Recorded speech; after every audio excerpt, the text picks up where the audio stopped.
Bueno, si les parece, entonces comenzamos. En primer lugar, como siempre, les damos a todos ustedes, a todas, la bienvenida a la Sala Solidaridad de nuestro Centro Cultural de la Cooperación, Floreal Gorini. Y por supuesto, no está esa maravillosa frase hecha de que los panelistas no necesitan presentación, pero creo que francamente en este momento, en este caso, no necesitan presentación y mucho menos currículum. Así que los recibimos con un gran aplauso a Pablo Caruso y Eduardo Liberti. Gracias por venir.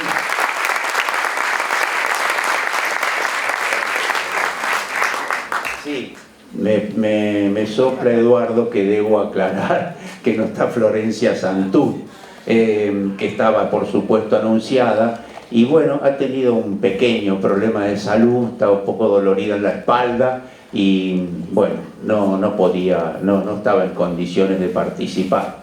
Así que la idea es que, bueno, Pablo y Eduardo sean los panelistas y luego haríamos, en fin, como se dice ahora, un conversatorio con ustedes hasta un tiempo límite porque tenemos que entregar la sala, Pablo se tiene que ir al canal, así que ahí estamos. Intitulamos este evento Medios y Política ante el desafío electoral. Bien, queremos decirle que en realidad de lo que se trata es del desafío electoral, de la política frente al desafío electoral, o sea, acá no se trata, en fin, de teorías de la comunicación, más allá de que son especialistas en comunicación, además de periodistas y luchadores políticos, nuestros panelistas de hoy, pero nos interesa fundamentalmente, en fin, opiniones y debates alrededor de esta situación tan crucial que tenemos en estos días en la política argentina, que se define el futuro de nuestro país y de cada uno de nosotros como parte de nuestro pueblo. El establishment, de un modo u otro, yo creo que se ha definido, algunos tapándose la nariz y otros abiertamente, pero como en tantas situaciones definitorias, el núcleo de grandes empresarios, las corporaciones mediáticas, en fin, todo ese núcleo, en definitiva, si uno toma los editoriales del domingo del Clarín y La Nación, con alguna reserva moral y con algún argumento justificatorio, en definitiva, privilegian sus intereses y su ideología, yo diría, frente a cualquier variante de gobierno democrático y popular, con eje en el peronismo, más allá de que también otras fuerzas políticas integramos Unión por la Patria. Privilegian su ideología, privilegian incluso sus prejuicios, es más, muchos de ellos por encima de sus intereses económicos. Es conocido ya eso de que durante los gobiernos kirchneristas inclusive ganaban plata y durante el gobierno macrista perdieron plata. Pero no pierden de vista una cuestión de carácter estratégico, que Milei es su gobierno, que Macri es su gobierno, y no los gobiernos populistas, y no los gobiernos de izquierda, y no los gobiernos populares, porque a esos gobiernos le temen, no le tienen confianza. Finalmente, ganen o pierdan plata con un proyecto o con el otro, se inclinan por ir contra las variantes democráticas y populares y apoyar a las variantes de derecha o de ultraderecha, como es el caso en este momento. Decía los medios de comunicación, en realidad yo creo que han dejado de ser medios de comunicación para transformarse en medios de dominación, en medios de maceración ideológica. Sus editorialistas ya no responden a la idea de un periodismo que tome en cuenta y privilegie la información y desde allí la opinión. Se han transformado en vulgares propagandistas de sus empresas y de los intereses económicos y culturales de los núcleos de poder. Ya decía el pensador, filósofo y también luchador Nicolás Casulo. Los medios de comunicación ya no se dedican a transmitir el mensaje y las ideas de los grupos de poder. Son el poder, son parte del poder. De eso se trata entonces, que actúan como parte del poder y mucho más ante coyunturas como la actual.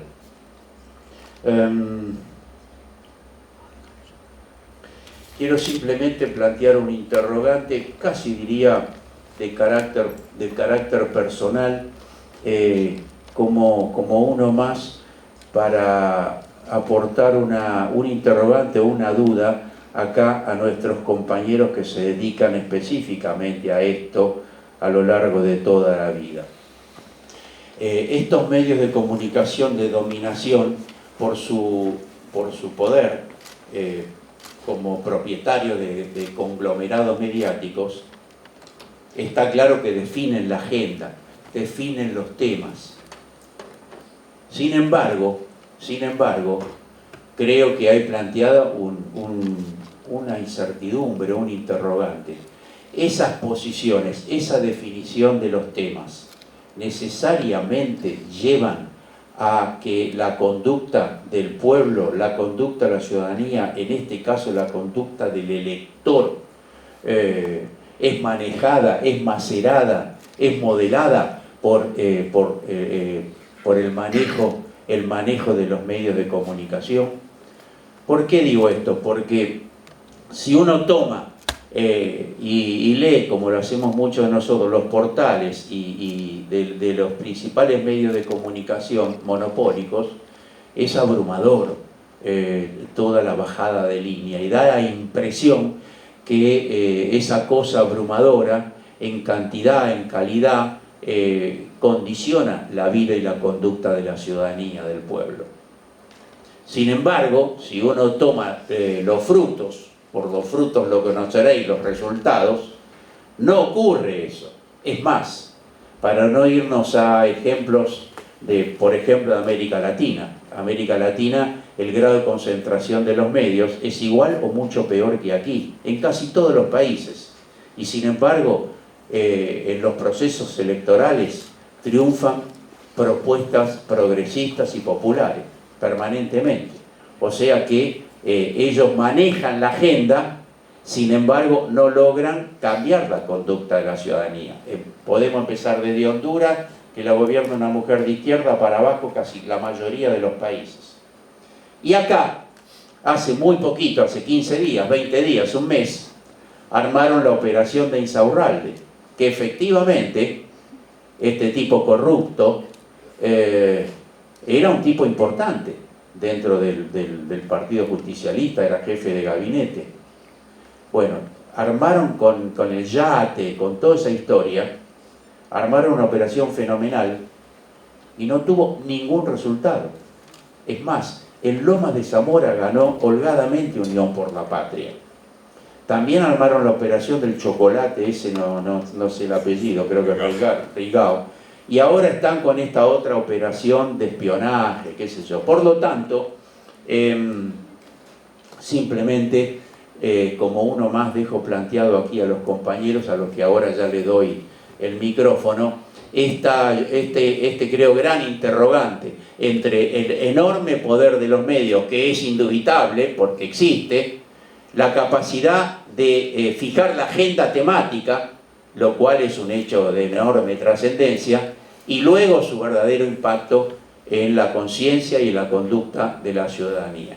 Bien, le doy la palabra a Pablo Caruso.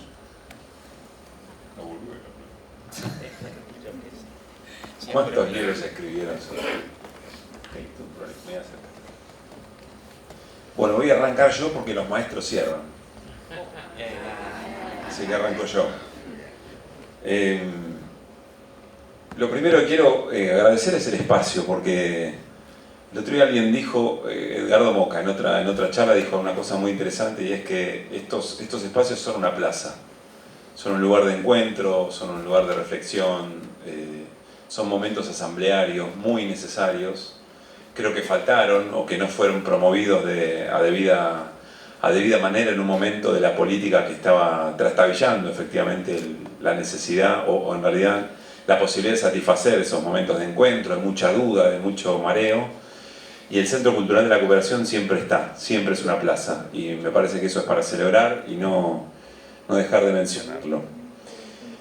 Lo otro que quiero aclararles es que voy a utilizar mi celular a modo de machete. Alguien fuera del escenario, no voy a decir su nombre, pero su apellido es Aliberti, me hizo una caracterización de esto que no puedo repetir. Pero bueno, no está muy de acuerdo, pero a mí me viene bien. Bueno, a ver, no es un lunes cualquiera, nos da la posibilidad de trabajar medios y política, o por lo menos un recorte, porque en serio se han escrito enorme cantidad de tesis e investigaciones alrededor de la interacción entre la política y los medios de comunicación en sus diversos momentos, en su diverso desarrollo, en sus diversas formas, y de ninguna manera pretendemos, intuyo acá, resolver esa cuestión. Pero sí me parece que podemos trabajarlo en la escena y es muy interesante. Ayer tuvimos el debate y hay algo del debate y de la posibilidad de conversarlo hoy que yo no dejaría pasar. Es cierto que el debate tiene una primera superficie que es el debate en sí mismo, es decir, lo que pudimos ver todos y todas, o una buena parte de la sociedad. Creo que llegó a 50 puntos de rating en un momento, sumando los canales de aire, falta todo lo que se transmitió por redes.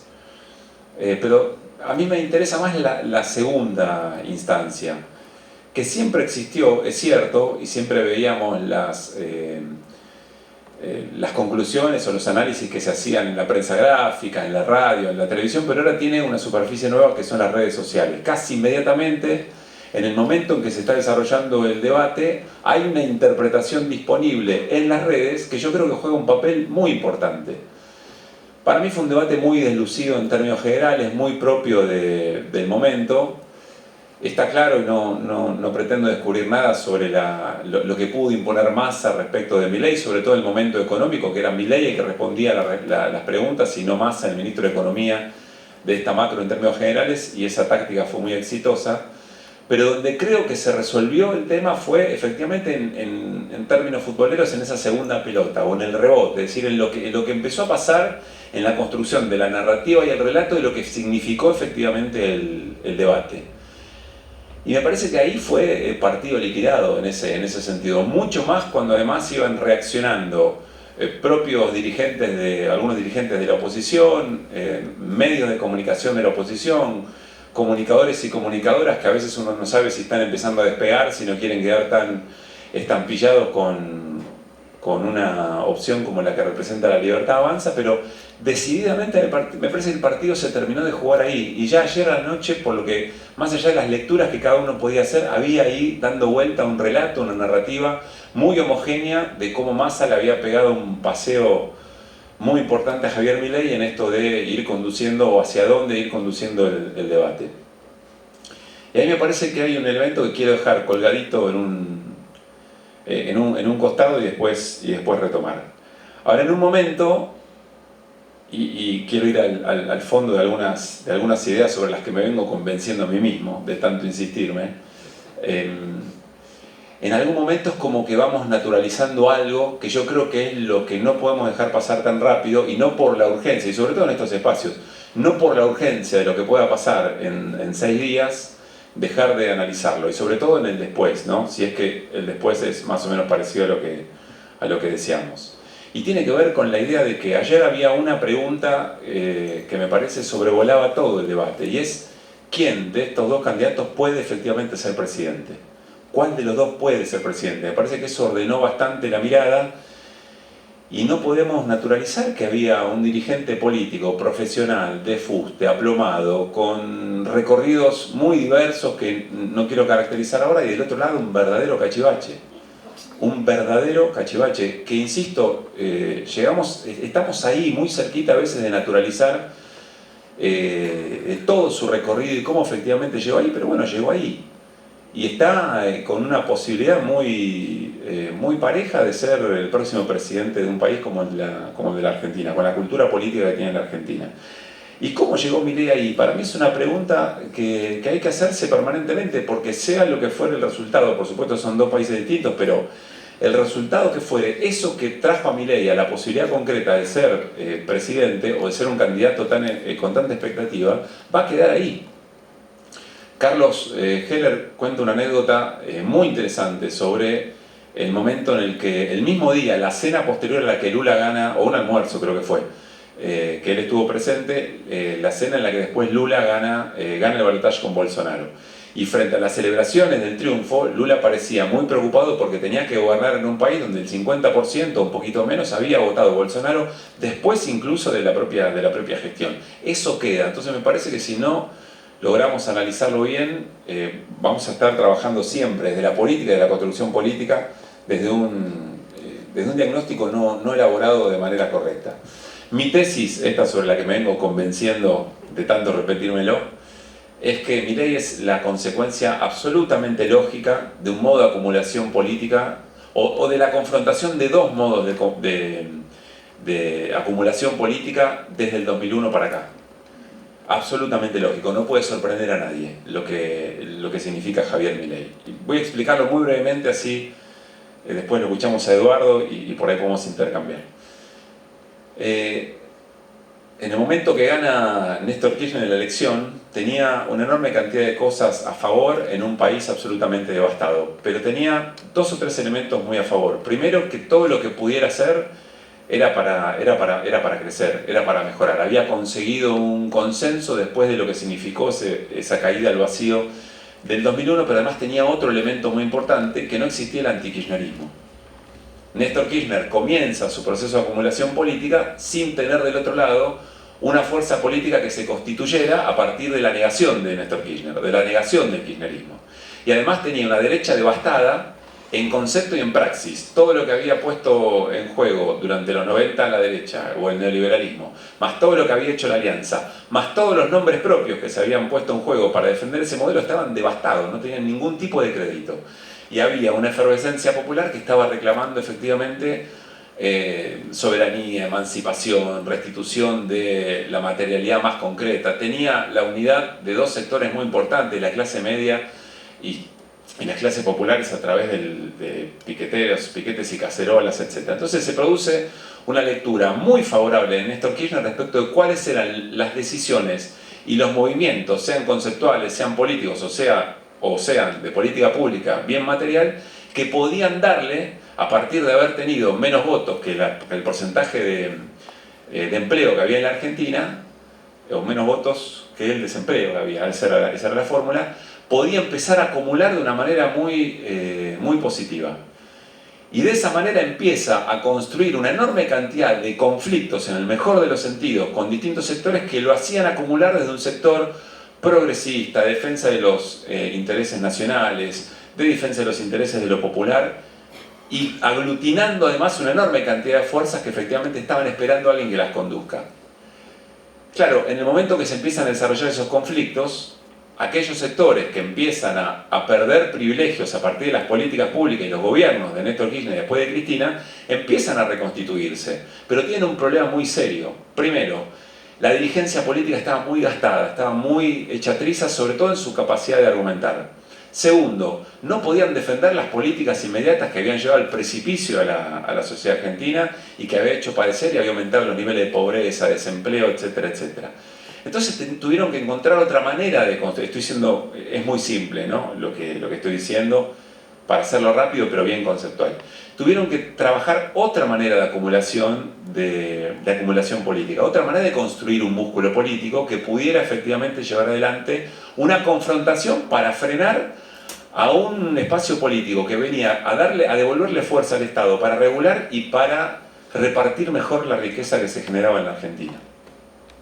Eso se empieza a consolidar, tiene una expresión en el Congreso, ¿se acuerdan? El Grupo A, pero tan mal llevado, tan mal conducido, que aún teniendo mayoría en varios esquemas no logran imponer o no logran frenar determinado tipo de políticas. Pero se empieza a generar una confrontación muy fuerte que quizá tenga su mayor expresión en la discusión sobre la 125. Ahora, ahí aparece un elemento que le empieza a dar vigor a esa respuesta opositora, y no solamente vigor local, sino también conexión internacional, que es la emocionalidad violenta. Es la construcción de que del otro lado había algo que tenía características históricas, que se podía representar en figuras muy autoritarias, llámenle comunismo, lo venezolano, lo dictatorial, la vuelta de los 70, etcétera, etcétera, etcétera. Pero se empiezan a acumular definiciones a partir de la emoción violenta. Y la emoción violenta los aglutina, se empieza a construir el anti. Y se empieza a construir lo que para mí es un muy serio nunca más de la derecha argentina. Y el nunca más de la derecha argentina es efectivamente que una fuerza política logre consolidar un consenso suficiente como para llevar al Estado a volver a regular la distribución de la riqueza de una manera favorable para los sectores populares. Es decir, perder privilegio, perder lugares de poder y sobre todas las cosas deslegitimarse ante la sociedad, ante argentinos y argentinas respecto de lo que significa el mercado, respecto de lo que significa el libre comercio, respecto de lo que significa la libre circulación de capital, etc. Alrededor de ideas tan viejas como la propiedad privada, la libertad, etcétera, etcétera. Bueno, y aparece una falsa idea de república muy concreta. Es decir, quienes están llevando adelante un posicionamiento del Estado muy fuerte, de nueva envergadura, están yendo en contra de lo institucional, están yendo en contra de la República. Incluso un gobierno como el de Cristina, que fue hiperinstitucionalista, creo que fue el gobierno democrático de menos cantidad de utilización de decretos de necesidad y urgencia, creo yo porque entendía a Cristina que esa era la manera de legitimar efectivamente lo que se estaba haciendo. Bueno, eso empezó a cobrar mucha fuerza y se empezó a construir el antikirchnerismo, que empezó a cobrar realmente una potencia local e internacional muy fuerte. Empezó a nuclear a los sectores de poder. Los sectores de poder tuvieron que salir a jugar detrás de las cortinas y empezaron a mostrarse sus propios rostros jugando en política abiertamente. El poder judicial empezando a jugar también de manera articulada y por supuesto los medios de comunicación. La mayor dificultad la tenían en encontrar los personajes de la política que pudieran representar, que pudieran conducir efectivamente esa potencia. Y por eso me parece que también han tenido crisis de liderazgo muy pero muy fuertes. Y aparece finalmente el dispositivo más efectivo que lograron construir, que es la grieta. O la mal llamada grieta, que nada tiene que ver con los intereses en disputa desde la consolidación desde la discusión de la nación argentina. Es la grieta la que plantea el antikirchnerismo, la que plantea el ellos o nosotros, la que empieza a dar la posibilidad de que efectivamente al otro había que exterminarlo, que el otro era un jugador que no estaba dentro del esquema de la democracia. Y se empieza a construir la idea de que se tienen que armar alianzas lo suficientemente fuertes, incluso con sectores del peronismo, para correr al kirchnerismo de lado. Hasta que, bueno, en el medio suceden una enorme cantidad de cosas que no se pueden desconocer. Me parece a mí mucha mala praxis en la construcción política del propio kirchnerismo. Movimientos que han tenido, que también hay que volver a considerar, qué es lo que pasó con la manera de construcción política de ese espacio nacional y popular. Pero creo yo, en definitiva, que ahí lo que nace es la emoción violenta como manera de acumulación política, como manera de llegarle a una enorme cantidad de personas a las que se le fue inculcando un odio visceral muy pero muy profundo, donde ya no entraba el argumento de discusión de política pública. La discusión de política pública quedó en un segundo plano, quedó para gente convencida, y lo que empezó a ser efectivo fue otra cosa que ahí sí necesitó a los medios de comunicación como herramienta indispensable para poder desparramar esa lógica de acumulación con mucha efectividad.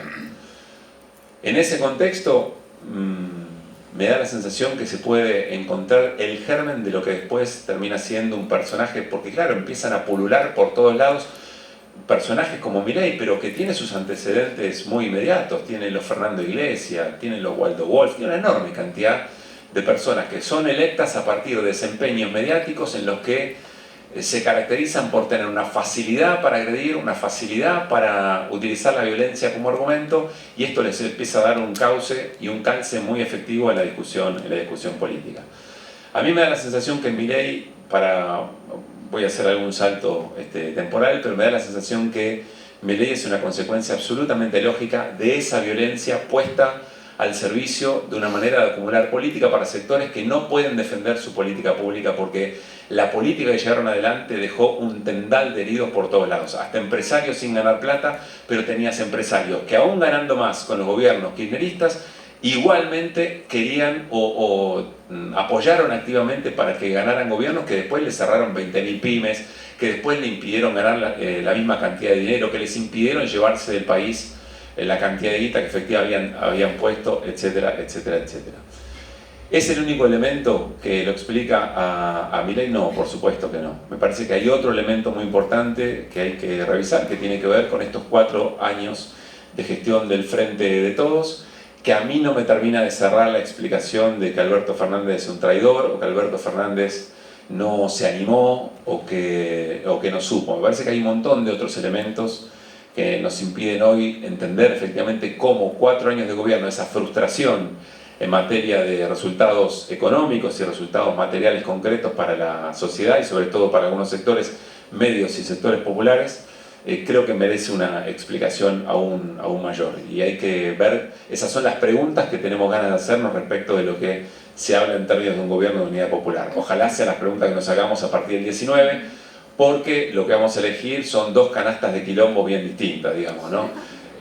Queremos resolver esta, después veremos qué hacemos con el candidato eventualmente presidente y qué significa y un para qué de ese gobierno de unidad nacional. Pero lo que tenía ganas de plantear como interrogante, como idea de fuerza y para discutir, es que Milei no tiene que sorprender, que el hecho de que ayer hayamos visto un debate entre 2 posibles candidatos a presidente con las características que tienen esos 2 candidatos no es una casualidad. Milei es una consecuencia directa, había que verlo venir, no era solamente un movimiento local, es un movimiento regional, es la connivencia de los medios, armando ese relato, es el Poder Judicial, son los empresarios y es una dirigencia política que aceptó jugar el juego de la violencia como manera de construir un enemigo y someter a la sociedad a esa grieta, a ese padecimiento que vaya uno a saber cuándo podremos resolver.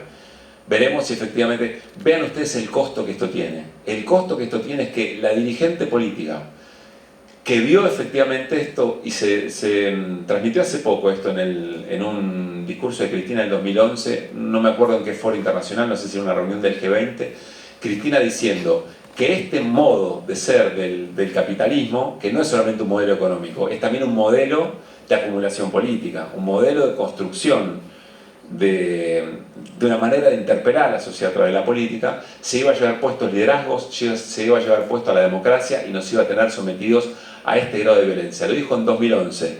Esa dirigente que la vio, hoy su corrimiento de la escena, hoy no participó en esta contienda electoral de ninguna manera. Su participación fue retirarse. Miren el costo que ha generado, la derrota cultural en términos políticos que ha significado todo esto, que ha llevado a Cristina a entender que tiene que correrse. Ni siquiera uno puede decir, bueno, candidata o eventualmente participar activamente en la campaña. No, un absoluto silencio, aceptar que el candidato la niegue, aceptar que el candidato hable de que la grieta murió, sabiendo que efectivamente eso implica una suerte de nueva etapa del peronismo, con un kirchnerismo un poco más corrido, aceptando todo eso porque entiende que el deterioro fue muy grande y con todo éxito se ha logrado coronar en un personaje como Javier Milei, que se comió a aquellos que fueron alimentando ese odio, ¿no? Se comió a Patricia Bullrich, se comió a Macri, y terminó, bueno, llegando al lugar que llega sin ningún tipo de acumulación política de la más tradicional, de la que más nos gusta, de la que más nos entretiene discutir. Creo que observar esto es importante para pensar cómo desarmamos esto de aquí en adelante. Y el rol que han tenido los medios de comunicación en esta manera de ser de la política de estos tiempos, muy triste, muy desoladora, que nos invita a reflexionar sobre cuáles van a ser nuestros modos de resistencia frente a esto, porque esto queda, porque esto está. Nos invitan, insisto, a revisar esto y no darlo por sentado. No naturalizar lo que ayer vimos. Esos 2 candidatos con las características de ambos discutiendo cuál puede ser el presidente.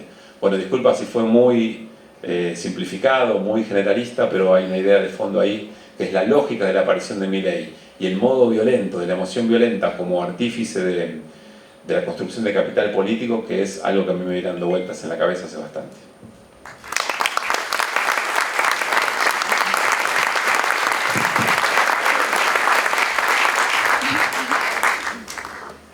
Bueno, buenas noches. Formalmente también agradezco la convocatoria a esta plaza. Está muy bien. La acepción que le dio Pablo a lo que significa el Centro Cultural de la Cooperación. Y quiero resaltar especialmente lo charlábamos con Juan Carlos antes de entrar aquí, lo que fue el sábado la convocatoria de la Caminata de la Cultura.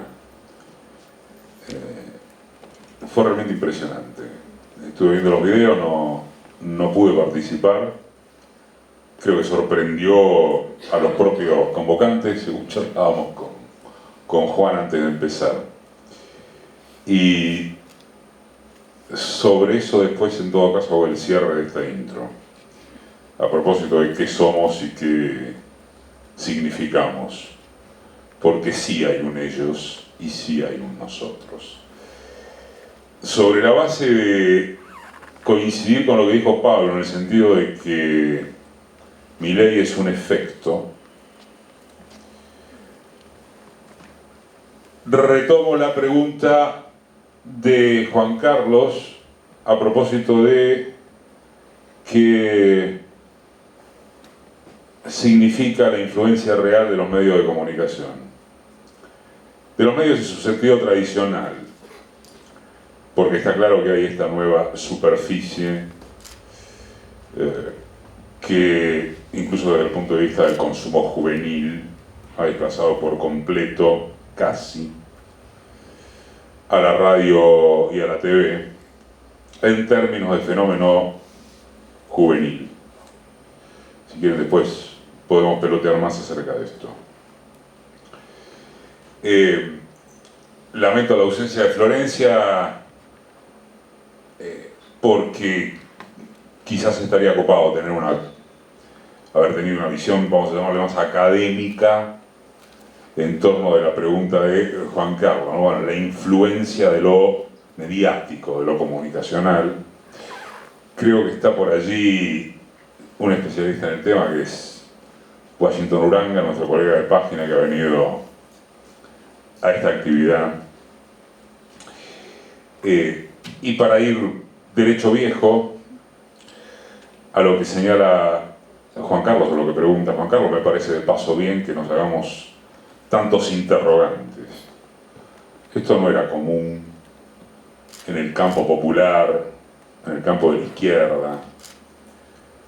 Siempre recuerdo, más allá de que se lo adjudican a diversos autores, cuando en realidad tengo para mí que fue extractado de un graffiti, apareció en las calles de Lima después de la caída del muro, que decía, como teníamos todas las respuestas, nos cambiaron todas las preguntas. Y todavía seguimos haciéndonos preguntas, y está bueno que sigamos haciéndonos preguntas, porque si no después aparecen lo que, como también dijo bien Pablo, consideramos sorpresas que no tienen por qué serlo. No hay un acuerdo académico-político, llamémosle, en torno de la incidencia real de los medios. En lo personal, adhiero a una vieja sentencia de que los medios se pueden equivocar tranquilamente en determinar cómo tiene que pensar la gente. Nunca se equivocan en pautar de qué y de quiénes tienen que hablar la gente. Sin ir más lejos, voy a decir algo políticamente incorrecto, así eventualmente hablamos un poco de quilombo, como para seguir haciéndonos preguntas. Por ejemplo, hablamos de la Argentina devastada, de la Argentina y sus sucesivas crisis. Bueno, yo no creo que haya una Argentina en el sentido del significado de lo que hablamos, pero el significante es ese. Yo creo que está el país del AMBA, que es el que nuclea toda la atención mediática, los quilombos, las movilizaciones. Creo que está el país del Gran Rosario, de los barrios populares, para ser más precisos. Es una novedad relativamente reciente de violencia cotidiana que va bajando, y creo que está el resto. Y que no hay una Argentina respecto de cuál es el reflejo de lo mediático. Es polémico, es provocativo, se puede discutir, como todo, o casi todo, pero lo suscito como ejemplo de ciertas categorías que se establecen en torno de qué se habla, cuando en realidad se está imponiendo una agenda alrededor de lo que se habla. Y ahora vamos a atarnos de lo que pasó, porque esto finalmente se llama Medios y Política, y me parece bárbaro. Porque capaz que el título de esta charla sonó lugar común o perezoso, pero está bien, porque ayer también lo digo como disparador, hemos visto una construcción mediática que no una invención mediática, que se llama Javier Milei, llegando a una instancia de la que ya no hay retorno en cuanto a lo que logró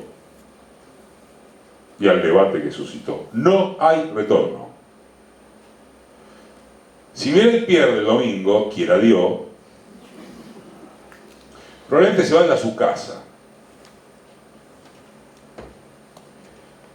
No es un gladiador ni nada que se le parezca, pero va a subsistir lo que lo engendró.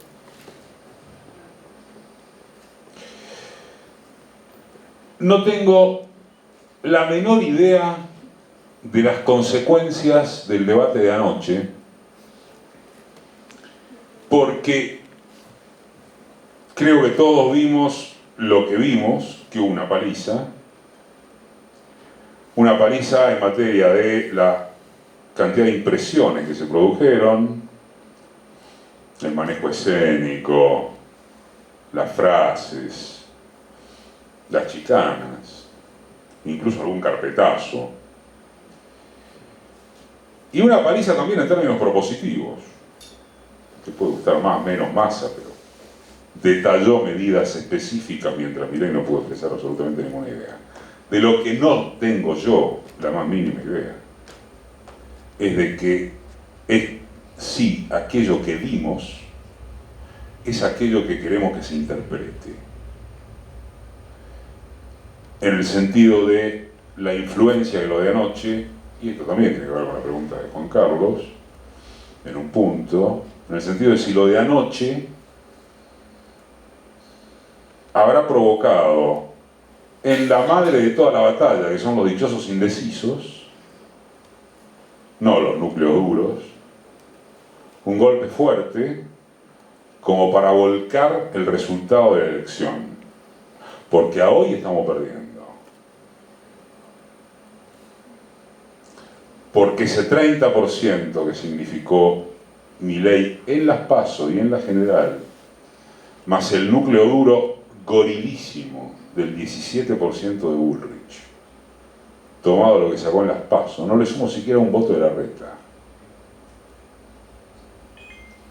más lo que vayan a hacer los queridos hermanos cordobeses, bueno, implican un interrogante enorme sobre lo que pueda llegar a ocurrir. Yo no tengo seguridades sobre eso, en torno de cuánto puede haberlo modificado el debate de anoche.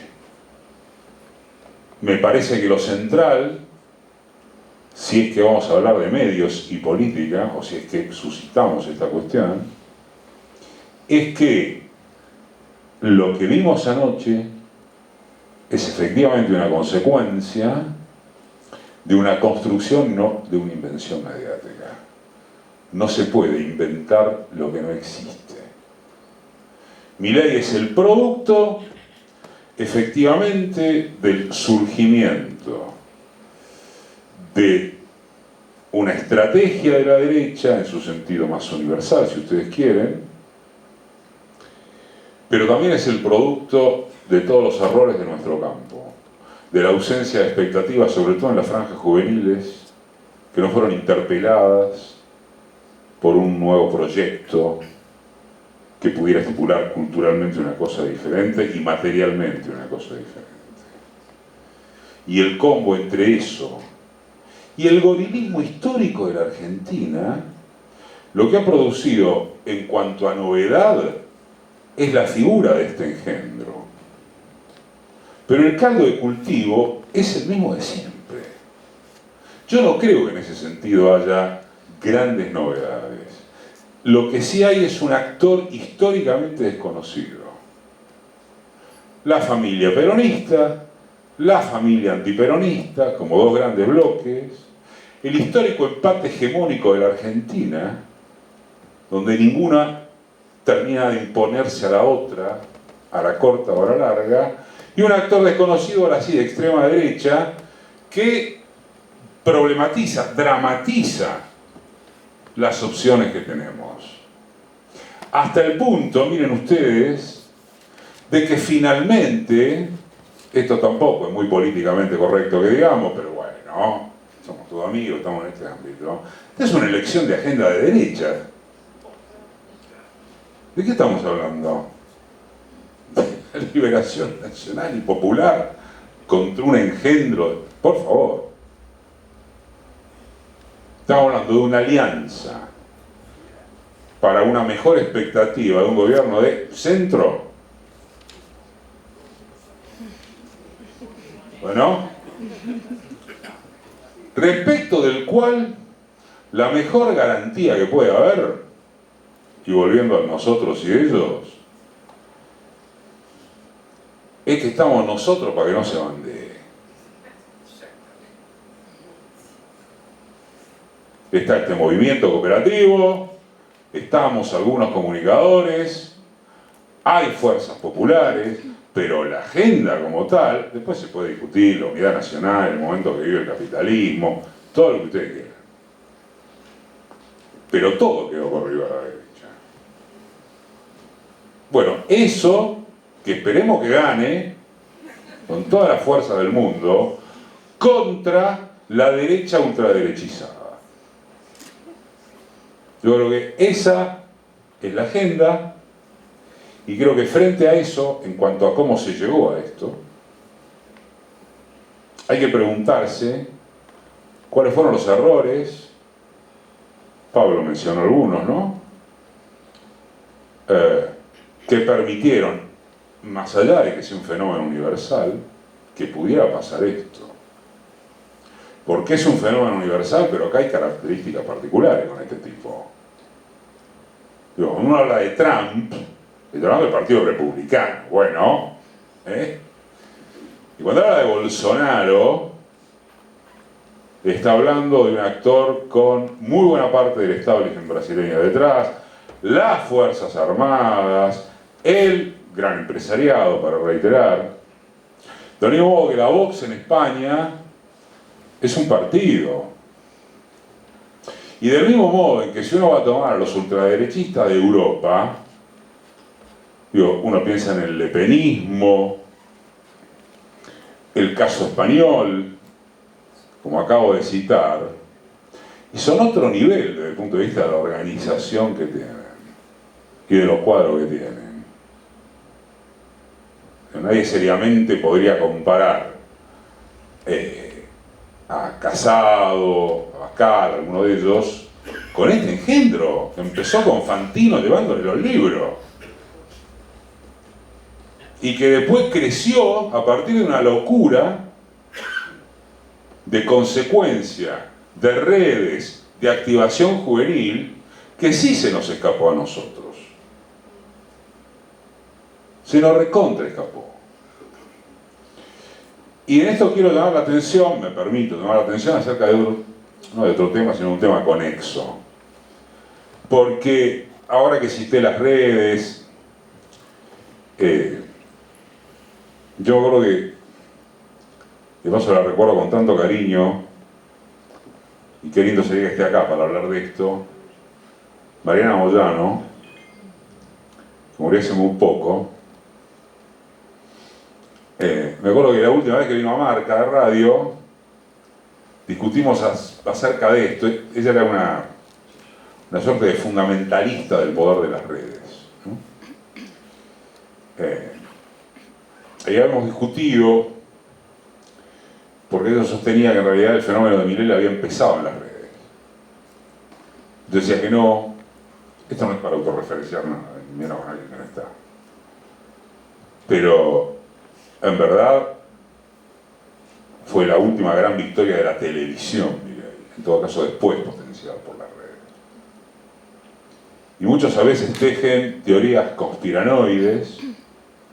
Yo en algunas conspiraciones puedo creer, la verdad que no en todas ni muchísimo menos.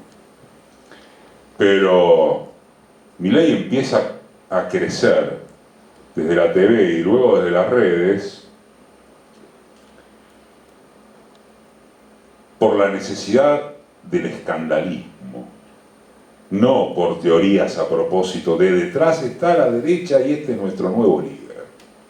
Hay cosas que son más sencillas que las películas que nos hacemos. Por eso hablo de una construcción mediática que luego se convierte en eso, y no de una invención mediática. Y en torno de Milei, el fenómeno de redes, los pibes están ahí, todos los nacidos digitales están con él, toda la franja de 16 a 18 y más luego hasta 30, que es donde se concentra el grueso de sus votos, incluso en sectores pobres, básicamente masculinos.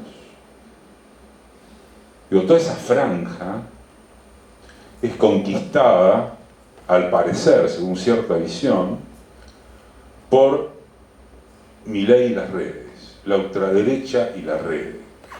Entonces, para seguir con las preguntas,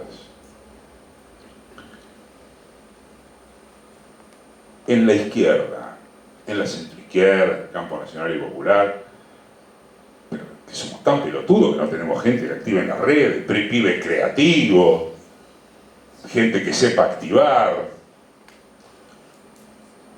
Puede ser la respuesta que no sabemos trabajar en la nueva superficie de la influencia mediática porque carecemos de recursos técnicos, porque, por favor, la respuesta no es que nos ganan en el dispositivo per se, me parece. La respuesta es que ese dispositivo está mejor operado por ellos, porque plantearon, leyeron mejor la política, construyendo una fuerza de esta naturaleza que representa sus intereses. Y a nosotros nos faltó, nos falló. Pero Milei es consecuencia de que faltó el proyecto político de que no se interpeló como correspondía, de que nos perdimos en chiquicientas peleas domésticas. Entonces, y para no hacerla más larga, las redes, por supuesto, son un desafío, y más para gente de nuestra generación, que no terminamos de entender muy bien ese fenómeno, esta realidad líquida, cómo opera esta cabeza TikTok en que nos hemos convertido. También tenemos desafío en ese aspecto. La propia Mariana decía, mira, yo tengo 54 años, decía ella, ¿no? Licenciada en comunicación, enorme profesora en ciencia de la comunicación de la UBA, y tenía la valentía de decir, la valentía, no digo que tuviera razón, decía, yo hace 10 años, con 44, más o menos del 2012-2013 es cuando se produce el gran estallido plataformático, comunicacional, el celu. Y ella decía, bueno, yo a los 44, más luego, no importa, 50, 52, 54 ahora, me di cuenta que hay libros que tenía que tirar. Con lo cual me había educado y no me servían para nada. Porque esto es nuevo. Entonces yo entiendo que nos cueste una barbaridad. Una barbaridad. Pero no son un desafío invencible. Si estamos hablando de política y de proyecto político, si el proyecto político está si la forma de dirigirse en lo comunicacional está, si tenemos cierta vanguardia, palabra a la que no le tengo nada de miedo, bueno, después cómo funciona el dispositivo, cómo actúa en el dispositivo, está solo, entre comillas. Para terminar, esto que hemos coincidido en plantear con Pablo y que también mencionó Juan Carlos en su intro, más vale que no tiene que servir de enseñanza, porque ganemos el domingo, y lo pongo en primera persona, o perdamos, en cualquier caso, tenemos que aprender a resistir. Vamos a tener que resistir a un fascistoide, o vamos a tener que resistir a una agenda de derechas, a un liberal, en el sentido yankee del término, respecto del que, insisto, la garantía somos nosotros, en cuanto a hasta dónde se corre eso a la derecha. No hay ninguna duda que tener en un momento como este. ¿Es épico esto? No, no es épico. No tiene mucha épica. Tiene la épica de resistir y saber que no es momento, me permito copiarme de algo que escribí en el diario, no es momento para pechos fríos. No es momento de ambigüedades. No es momento de neutralidad, diría Cristina. Bueno, eso, como para seguir charlando.